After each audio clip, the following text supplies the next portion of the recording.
What you're about to view is an example of an Individualized Family Service Plan, or IFSP meeting. The purpose of this meeting is to develop a plan of supports that will address the family's priorities and areas of concern.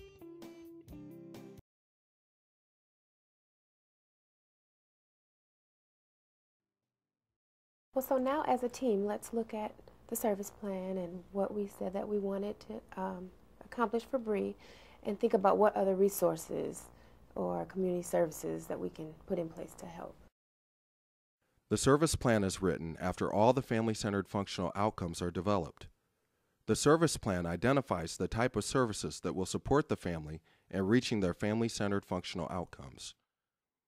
During the development of the service plan, the IFSP team should first look at each outcome individually and consider what resources and supports are already in place that will contribute to the success of the outcome. The family should be informed of the importance of their role in reaching the outcome and that the early intervention providers will act as consultants to them.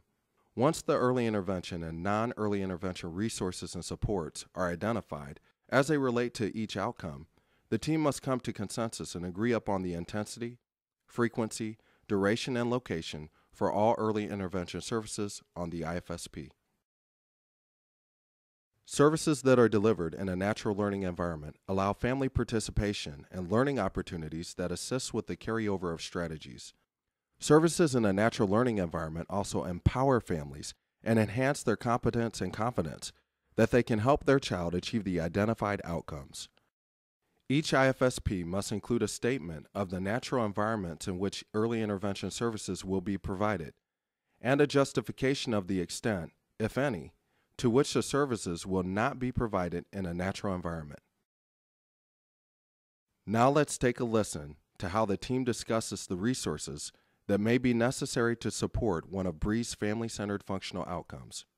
The second outcome was to help Bree become more outgoing when she's in other settings or situations with other family members.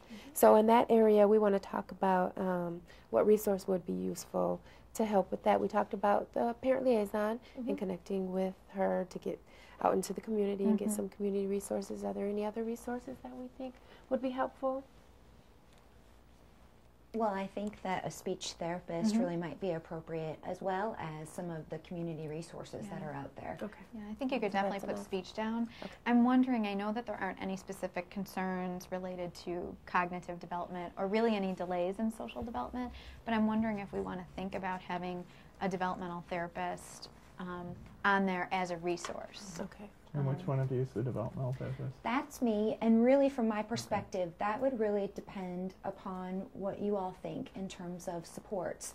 I might see myself helping to think about environmental modifications if you were to go to the park, whether there might be some experiences that I might be able to suggest to you, or some strategies that might help to facilitate language, as well as encouraging Bree to go join some of her peers who might be playing in the sandbox.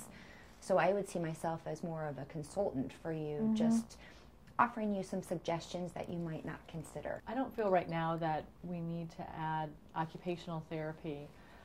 I would use the other team's clinical judgment, and too, as a family, looking at if concerns arise later that you want to bring an occupational therapist back. But right now, I don't think that you need that as a support.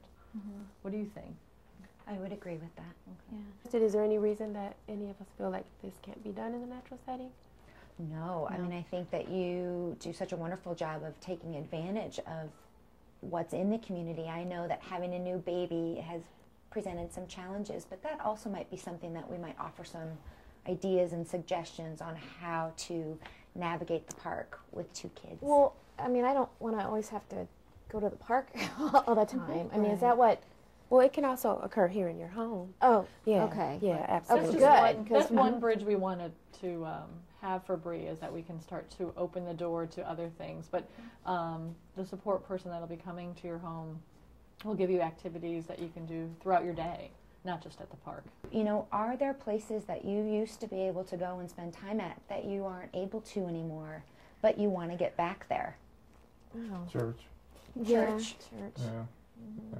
it's hard bringing the kids to church. So. She doesn't want to go into the, the preschool room, and with the baby too. It's hard. Oh gosh, there's a lot of things we used to do. But now we have kids. And that's important to share with the team, to let us know how we can start to strategize activities that can get you back to the places you'd like to go. Yeah. Okay. Once the resources are identified, the team continues to develop the service plan by determining the intensity, frequency, and duration of services necessary to support the family-centered functional outcomes. Although there are no prescriptive formulas for teams to use when deciding the service plan, there are some general points to consider. Taking into consideration the family's knowledge and experience is very important.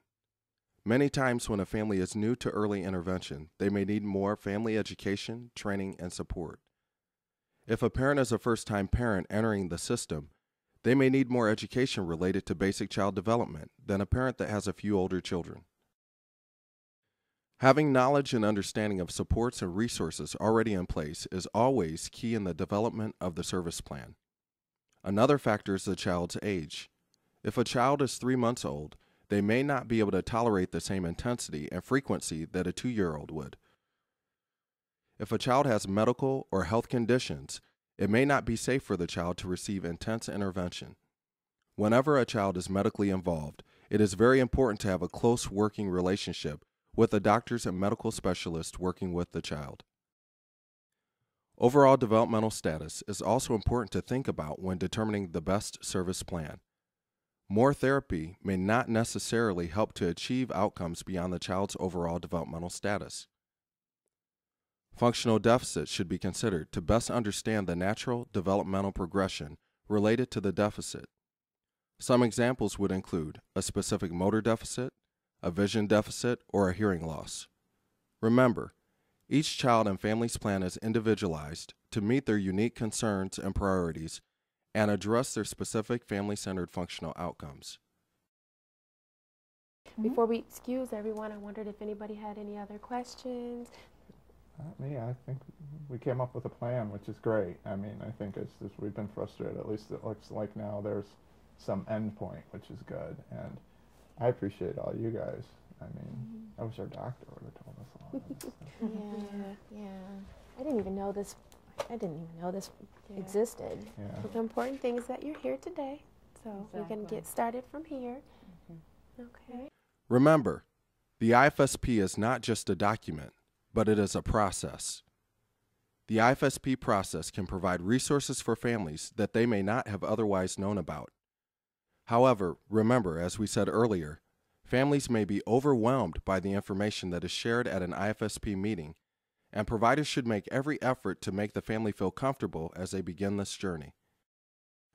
Just as communication is so important during the meeting, keeping the communication ongoing is an important part of IFSP implementation. All team members should be aware of one another and should communicate with each other on a regular basis. The IFSP is a living document that can and should be changed as needed. The IFSP will be reviewed minimally every 6 months and will be rewritten on an annual basis.